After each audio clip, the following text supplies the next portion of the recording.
पहले जेएमएम के नेताओं के रिएक्शंस आने भी शुरू हो गए। पहले वो सुन लेते हैं और फिर मेहमानों के पास चलते हैं।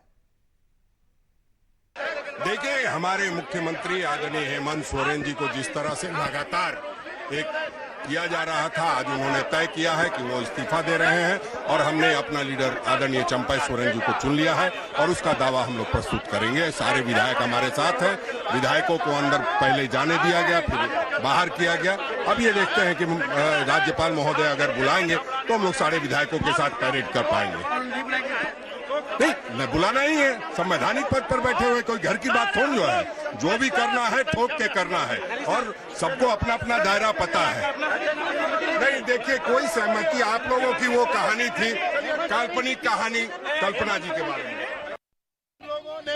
हम लोगों ने जो साजिश थी इस केंद्र में, इस राज्य में भाजपा की जो साजिश थी कि पिछले दरवाजे से हमें शासन चलाना है, हमें यहाँ प्रेसिडेंट को लागू करना है, इस साजिश को हम लोगों ने नाकाम कर दिया है। हम लोगों ने बहुमत के साथ समर्थन पत्र हम लोगों ने अपना नेता परम आदरणीय चंपाई सोरेन जी को झारखंड आंदोलनकारी, झारखंड टाइगर के नाम से जाने वाले वरिष्ठ हमारे झारखंड मुक्ति मोर्चा के नेता को हम लोगों ने अपना नेता चुना है और हम लोगों ने इस आशय तो गिरफ्तारी होने जा रही है। अब ये सवाल आप ईडी से पूछे। हम लोगों ने अपना नेता चुना।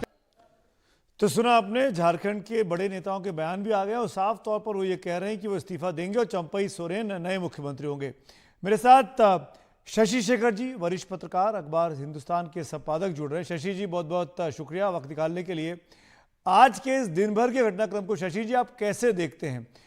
हेमंत सोरेन की गिरफ्तारी और गिरफ्तारी के बाद चंपाई सोरेन का नाम आना, आपका विश्लेषण?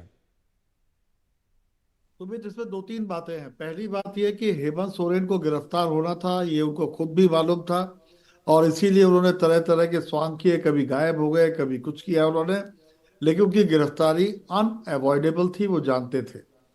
वो तैयारी तो कर रहे थे। उन्होंने अपनी पत्नी को इसीलिए विधायकों की बैठक में भी बुलाया, पर उन्हें मालूम था कि उनके भाई वसंत सोरेन और भाभी सीता सोरेन उनका साथ देने वाले नहीं हैं। तो प्लान बी जोबा मांझी और चंपाई सोरेन थे। चंपाई सोरेन एक भरोसेमंद नेता हैं और बहुत सालों से, बल्कि शुरुआत से ही झारखंड मुक्ति संग्राम के समय से लेकर ये गुरुजी यानी शिबू सोरेन के साथ जुड़े रहे थे। और जब शिबू सोरेन गिरफ्तार हुए थे तब भी सुमित इनका नाम आया था मुख्यमंत्री के लिए, लेकिन चूंकि एक रवायत है कि अपने ही घर का कोई बना हो तो उन्होंने उस समय चूज किया अपने बेटे को। लेकिन अब एक स्थिति ये साफ बन रही थी कि भाई अगर वो ये करते हैं कि चूज करते हैं अपनी पत्नी को या किसी को, तो उनके सामने हो सकता है शिवसेना वाली स्थिति बन जाती या समाजवादी पार्टी जैसी स्थिति बन जाती। जब शिवपाल गए थे तो शिवपाल तो कुछ कर नहीं पाए थे, लेकिन अगर अब तोड़फोड़ होती तो इनको भारी पड़ सकती थी।